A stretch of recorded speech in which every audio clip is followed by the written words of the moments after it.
Bayangkan, dua orang yang duduk di ruangan yang sama, membaca laporan keuangan yang sama, melihat angka pasar yang sama, tetapi mengambil keputusan yang sepenuhnya berbeda.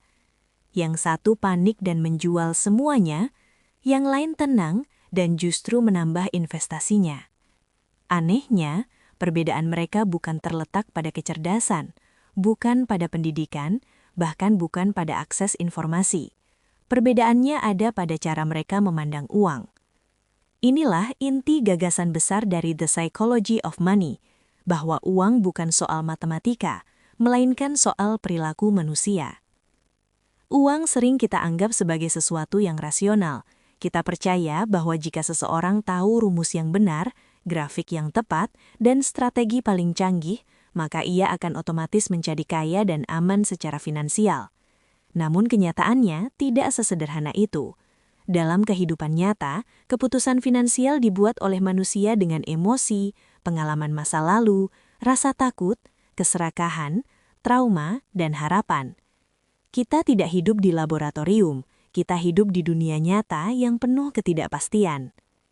Coba ingat pengalaman pertama kali kamu mengenal uang. Mungkin dari orang tua yang selalu berkata, "Hemat, uang itu susah dicari." Atau sebaliknya, uang akan selalu ada. Kalimat-kalimat sederhana seperti itu membentuk cara berpikir kita selama puluhan tahun.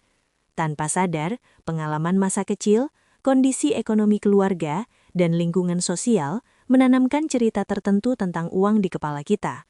Cerita inilah yang nantinya mempengaruhi setiap keputusan finansial yang kita buat, bahkan ketika kita merasa sedang bersikap logis.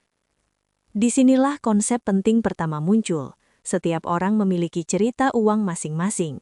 Tidak ada satu keputusan finansial yang bisa dibilang benar atau salah secara mutlak tanpa memahami cerita di baliknya.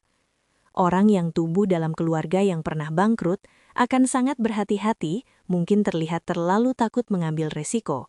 Sementara orang yang tumbuh di masa ekonomi stabil mungkin lebih berani, bahkan cenderung ceroboh. Keduanya tidak bodoh. Mereka hanya bereaksi terhadap pengalaman hidup yang berbeda. Lalu kita masuk ke konsep tentang keberuntungan dan resiko. Kita sering memuja orang-orang yang sukses secara finansial, menganggap mereka sepenuhnya hasil kerja keras dan kecerdasan. Padahal, keberuntungan memainkan peran yang jauh lebih besar daripada yang mau kita akui. Ini bukan untuk meremehkan usaha, tetapi untuk mengingatkan bahwa hasil akhir seringkali dipengaruhi oleh faktor di luar kendali kita. Di sisi lain, kegagalan juga seringkali dibebani rasa malu, padahal banyak kegagalan terjadi karena resiko yang memang tak terhindarkan. Memahami peran keberuntungan dan resiko membuat kita lebih rendah hati saat sukses dan lebih berempati saat gagal. Kita berhenti berpikir, kalau aku bisa, semua orang pasti bisa, dan mulai menyadari bahwa setiap orang bermain di papan catur yang berbeda, dengan aturan yang tidak selalu adil. Pola pikir ini penting agar kita tidak terjebak dalam keangkuhan finansial atau keputusasaan berlebihan. Konsep berikutnya adalah tentang kekayaan yang sebenarnya. Banyak orang mengira kaya berarti memiliki barang mahal, rumah besar, mobil mewah, dan gaya hidup glamor. Padahal, kekayaan sejati justru seringkali tidak terlihat. Kekayaan adalah apa yang tidak kamu habiskan. Kekayaan adalah pilihan, fleksibilitas, dan kebebasan untuk berkata tidak pada hal-hal yang tidak kamu inginkan. Ironisnya, semakin keras seseorang berusaha terlihat kaya, seringkali semakin rapuh kondisi finansialnya. Di sini muncul perbedaan penting antara kaya dan tampak kaya. Tampak kaya adalah hasil konsumsi, kaya adalah hasil pengendalian diri. Dan pengendalian diri ini bukan tentang menyiksa diri, melainkan tentang memahami apa yang cukup. Dalam dunia yang terus mendorong kita untuk membandingkan diri dengan orang lain, kemampuan untuk merasa cukup adalah kekuatan finansial yang luar biasa. Lalu ada konsep tentang waktu dan keajaiban bunga majemuk. Banyak orang tahu secara teori bahwa investasi jangka panjang itu penting, tetapi hanya sedikit yang benar-benar sabar menjalaninya. Kita hidup di era hasil instan, notifikasi cepat dan kepuasan seketika. Padahal, uang bekerja paling efektif ketika diberi waktu.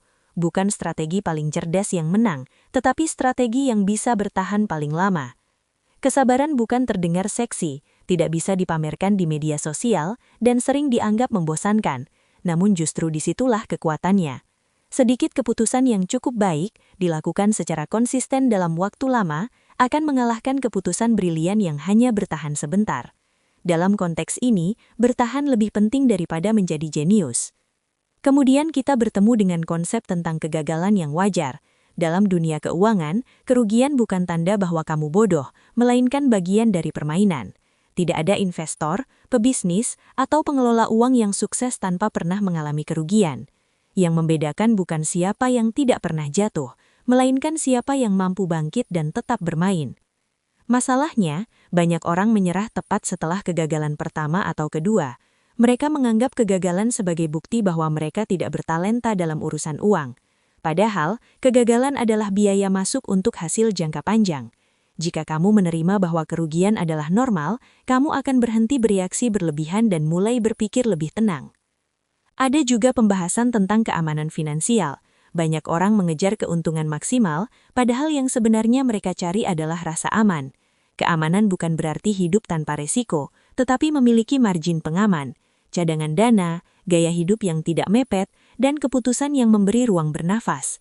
Dengan margin pengaman, kamu tidak perlu membuat keputusan terburu-buru saat keadaan memburuk. Margin pengaman ini sering diabaikan karena tidak terlihat produktif.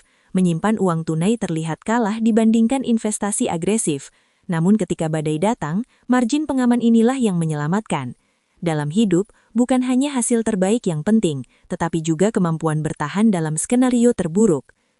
Selanjutnya, ada pelajaran tentang tujuan uang itu sendiri. Uang seharusnya menjadi alat untuk mengontrol waktu dan hidup kita, bukan sebaliknya. Tujuan akhir dari pengelolaan uang yang baik adalah kebebasan. Kebebasan untuk memilih bagaimana kita menghabiskan waktu, dengan siapa kita menghabiskannya, dan untuk apa hidup kita diarahkan. Ketika uang mulai mengontrol emosi, identitas, dan harga diri, disitulah masalah muncul. Kita mulai bekerja pada hal-hal yang tidak kita sukai, membeli barang yang tidak kita butuhkan, hanya demi pengakuan orang lain. Dengan memahami psikologi uang, kita diajak kembali bertanya, sebenarnya apa yang ingin kita capai? Semua konsep ini saling terhubung oleh satu benang merah besar, perilaku manusia. Uang tidak pernah netral, ia selalu bercampur dengan emosi, cerita hidup, dan nilai-nilai personal. Karena itu, tidak ada satu strategi finansial yang cocok untuk semua orang. Yang ada adalah strategi yang selaras dengan kepribadian, tujuan, dan toleransi resiko masing-masing individu. Ketika kita berhenti mencari formula ajaib dan mulai memahami diri sendiri, relasi kita dengan uang berubah. Kita menjadi lebih tenang, lebih sadar, dan lebih bijak. Kita tidak lagi bereaksi berlebihan terhadap naik turunnya angka, karena kita paham bahwa permainan ini bukan sprint melainkan maraton panjang. Pada akhirnya, pelajaran terpenting bukan tentang bagaimana menjadi sangat kaya, tetapi bagaimana membangun kehidupan yang stabil, bermakna, dan sesuai dengan nilai kita. Uang hanyalah alat, psikologi kitalah yang menentukan apakah alat itu akan membantu atau justru menghancurkan kita. Dan mungkin disitulah letak kebijaksanaan finansial yang sesungguhnya, bukan pada seberapa banyak yang kita miliki, tetapi pada seberapa baik kita memahami diri sendiri saat berhadapan dengan uang.